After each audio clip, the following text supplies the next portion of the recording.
और हरनाम सिंह जी, एक रिएक्शन आपसे चाहूंगी, क्योंकि जाते जाते एक बात कह गए प्रधानमंत्री की इस बार पहली बार ऐसा बजट जब विदेश से ऐसी कोई चिंगारी यहां पर नहीं दिखी। छोटा सा रिएक्शन, फिर वापस लौट रहे हैं।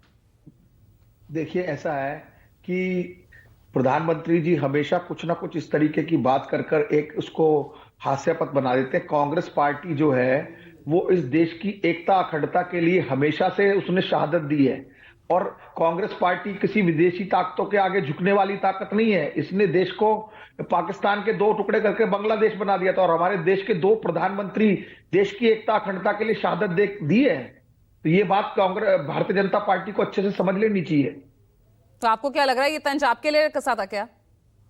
ये आखिरी लाइन क्या आप ही जिसके के लिए लिए भी थी? कसा हो, नहीं नहीं, मैं कहता हूं जिसके लिए भी हो, मैं तो आपको बात बता रहा हूं कि कांग्रेस पार्टी जो है इस देश की एकता अखंडता के लिए हमेशा मजबूती से खड़ी रही है, विदेशी ताकतों के आगे कभी ना झुकी है ना झुकेगी।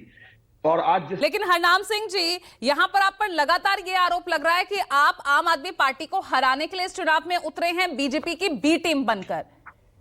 देखिए, फिर जिस तरीके से पूरे देश ने देखा कि ये गोवा में किस तरीके से बीजेपी की बी टीम के रूप में काम कर रहे थे, तृणमूल कांग्रेस त्रिपुरा में किस तरीके से काम कर रही थी, ये इन्होंने जो चुनाव लड़ा गुजरात में, फिर ये क्यों लड़ा। देखिए, हर पॉलिटिकल पार्टी को हक और अख्तियार है कि वो चुनाव लड़े और बेहतर ढंग से लड़े। आम आदमी पार्टी लेकिन आपकी रणनीति भी तो उन 7 सीटों के आसपास से दिख रही है ना।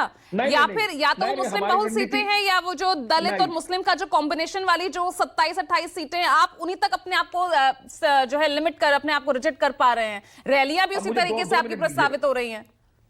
जी, मुझे 2 मिनट दीजिएगा। देखिए, ऐसा है, हम 70 की 70 सीटों पे बिल्कुल सीरियस चुनाव लड़ रहे हैं और सरकार बनाने के लिए लड़ रहे हैं। और जहां तक आपने बात की कि जिस तरीके के वोट बैंक या मुस्लिम या कोई, कांग्रेस पार्टी धर्मनिरपेक्ष पार्टी है, वो हिंदू मुस्लिम सिख ईसाई जैन बौद्ध पार्टी सबको साथ लेके इस देश को चलाना चाहती है, इस देश में उनका अमनो अमान स्थापित करना पाती है। हाँ, ये बात जरूर है कि देश की दिल्ली की अकलियतों ने, वंचित समाज ने आम आदमी पार्टी को भरपूर दो बार समर्थन दिया, लेकिन जब सीए का धरना हुआ, शाहीन बाग का